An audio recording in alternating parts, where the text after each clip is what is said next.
Hello and welcome to my shop. This is Jim Dedman, Sawlogs Plastic Hubs. Hope you enjoyed today's video.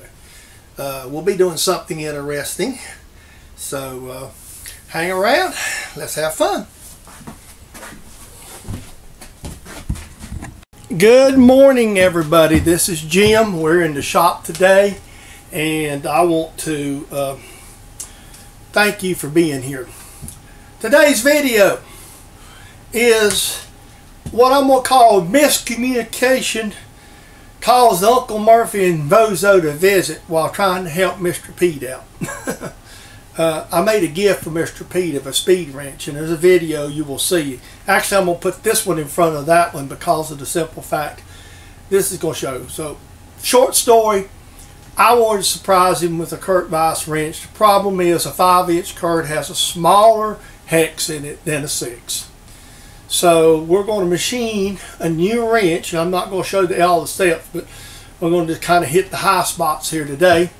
And then we're going to go back and do a square wrench too. Again, I'm not going to show all the high spots. I'll probably show more of the square machining as we get along in this video. And this one what I may do is release the first video and then release this. Depends on how long the video ends up being. So, with all that being said, let's jump on this stuff, get it made up. Have a great day. Okay, the first thing you got to do is have a pile of junk. And the only thing I don't have here is a piece of aluminum to make the handles. So this is all the material except the aluminum. 2 sockets, you've heard me rant about them in the previous video. 2 pieces of aluminum out of my scrap bin, and 2 pieces, 2 shoulder bolts. That's way too long. It's got to be remachined. And so bits and pieces of this you will see along the way. I probably with this video not show as much, but we'll see where we're at. And what you're seeing today is I've got my cool missed out again, mainly because I don't want to run WD-40. And this piece of aluminum's been sawed kind of horribly crooked. So we're working on trying to square it up. So I'm just working on it. When you're dealing with scrap, you always have to do a lot of extra work. And one thing I like to remind people who watch my videos, this is a home shop. This is a profit-making operation. If we was doing this type of work for profit, we would have more dimensional, stable material. But this isn't for profit. So remind yourself of that. Anything you see in the video, a disclaimer. I'm gonna actually shut the mic off and saw a bit for you today. So here we go.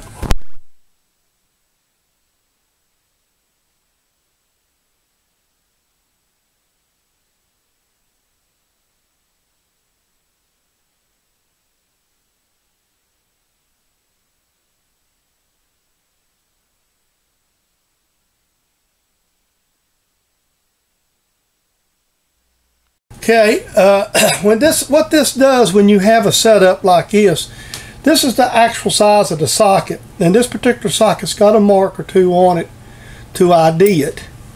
Because each one of these a little individually, I bought them at 2 different stores. They'll be somewhat different. And that's why I want to buy 2, because you got chances of getting a lot closer. So you've got this and this, 2 different numbers. This is the actual size of the socket, and this is what I'm pressing with about 2/1000. And with Loctite, that should be sufficient. So, with that being said, now all we got to do is bore it. I like using the indicator to set my sizes. Now, I've got a long way to go, but that's not what's important here. What's important is this way I know what I'm dealing with.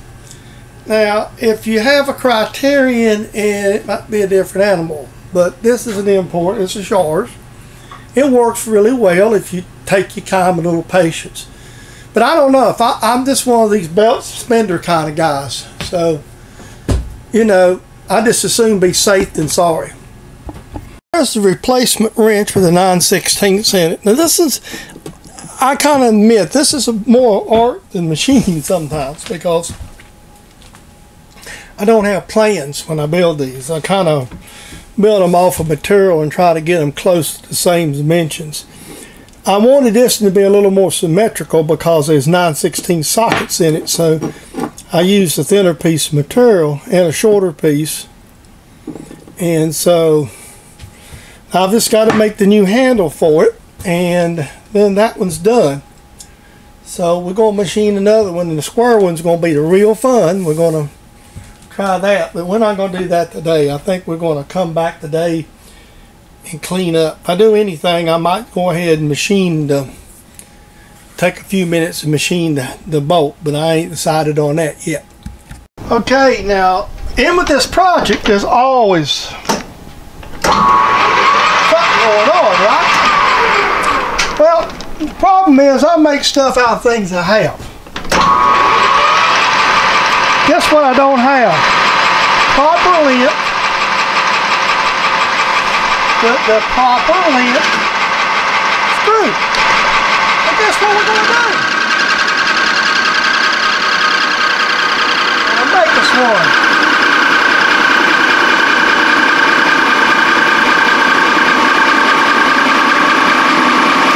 I might have to center drill this and put it between centers. I don't know. I'm trying to get out of that.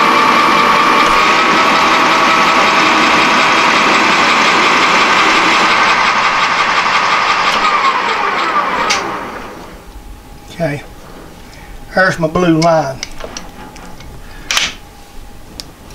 So what I'm trying to do here is I want to make me a 3/8. Basically, we're going to put a 3/8 fine thread on the end of this thing, and we're going to use it instead of buying one. We're going to use one we got. So that's the plan. That's the first cut. I'll bring you back a little bit. It's like I told you, I'm not worried that much about the deflection because it's deflecting out in the end, but I don't need the end, so I just don't want to cut it off till I get ready to turn it off. Well,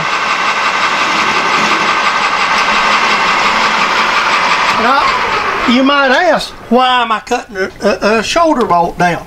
Because I've got these shoulder bolts, and if I have them,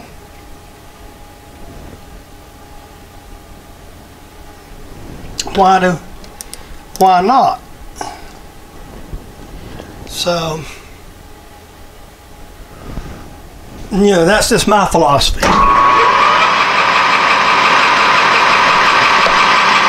This should be about the last pass here.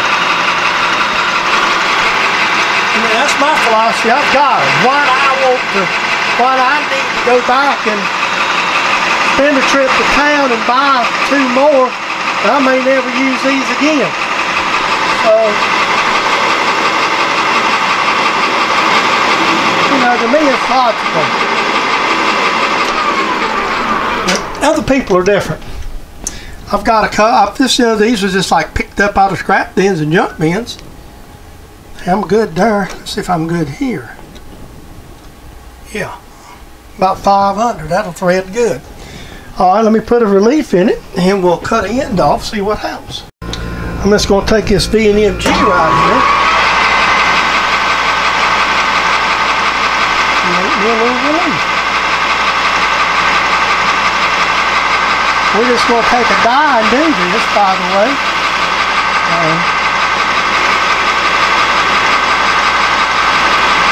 There we go. There's our relief.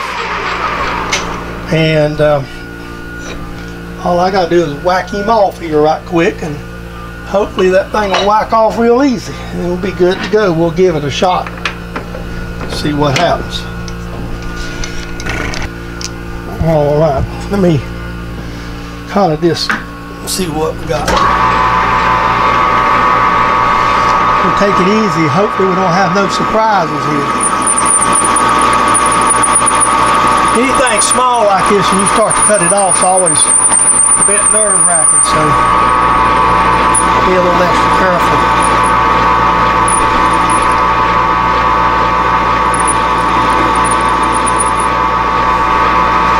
testing my new tools. So.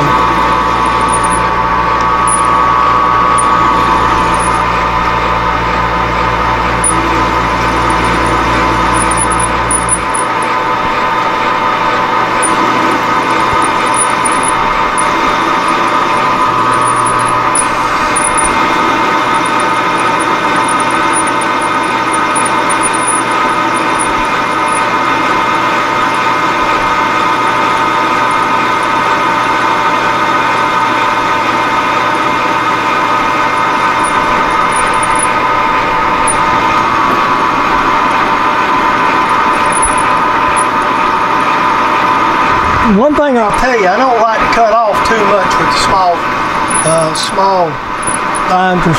I'll just bring you back when I get done. You see, I got her off of there.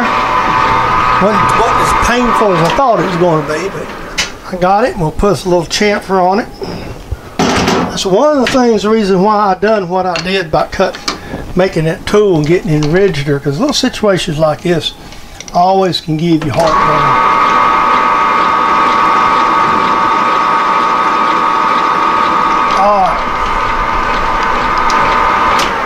Let me get all my stuff together. We'll thread this fool. All right, we got her up there now.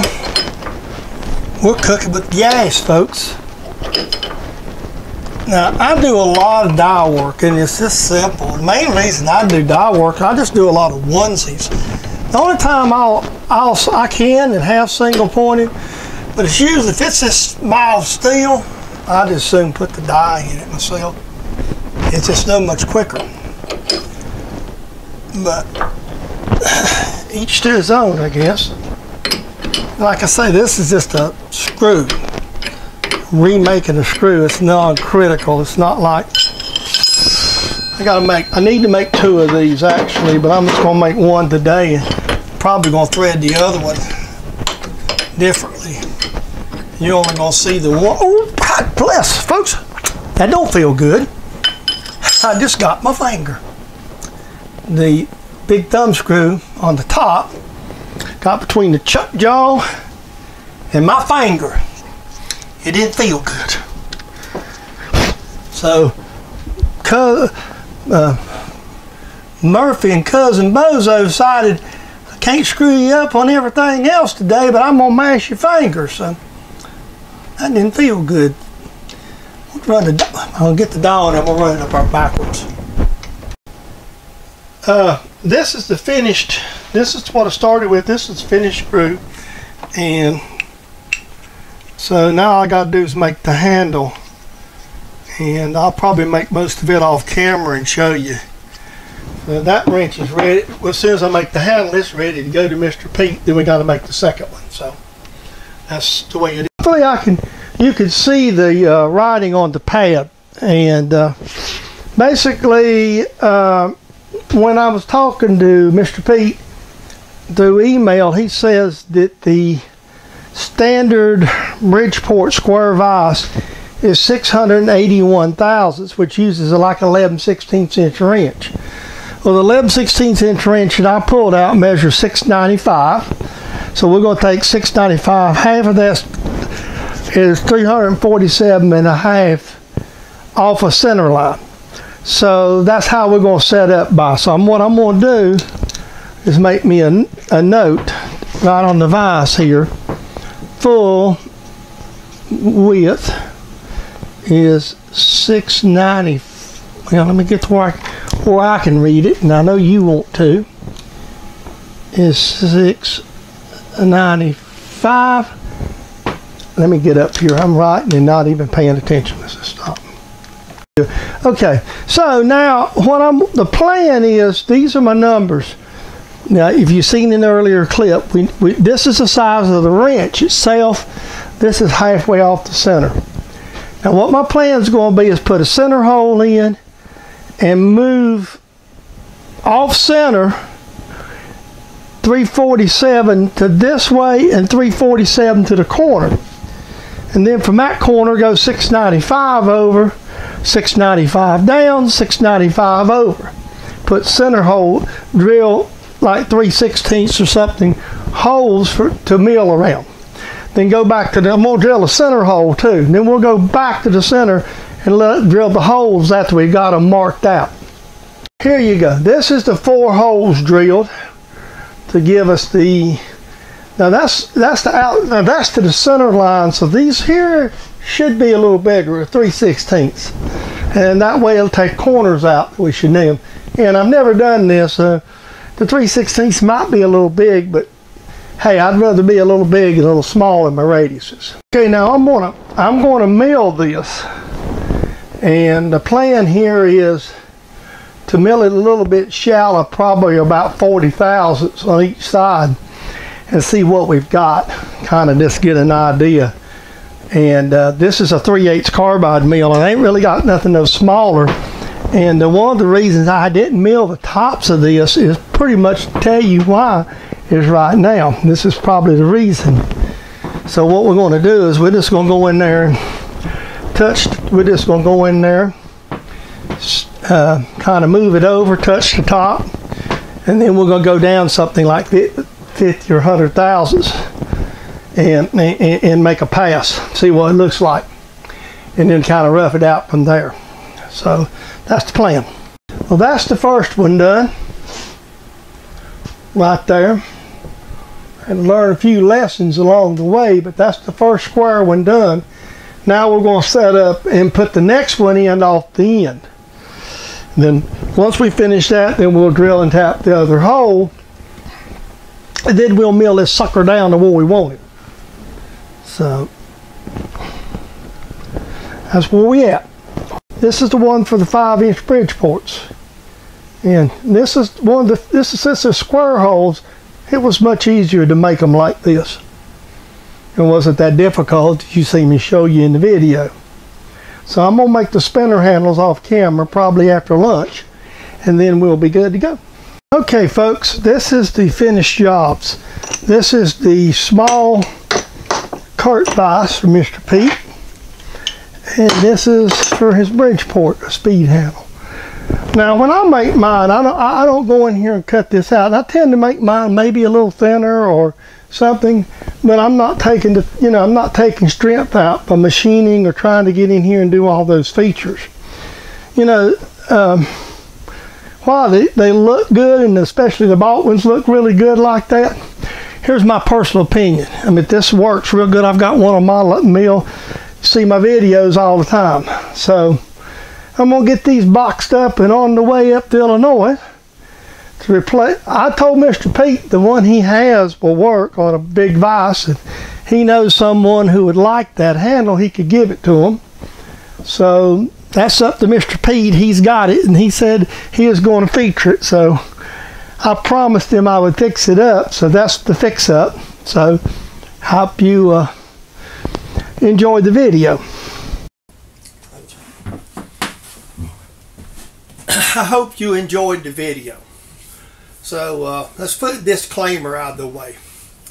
This video is my idea how to do things. It's not the only way. So I hope you enjoyed it today. The other thing, comments are always welcome. Please take the time, if you feel so inclined, to make a comment on my videos. Also, I appreciate all my subscribers, the new ones and the new ones. And finally, the other disclaimer. This is a copyrighted production of James Dedman, Sawlogs Plastic Hubs, for your enjoyment on YouTube.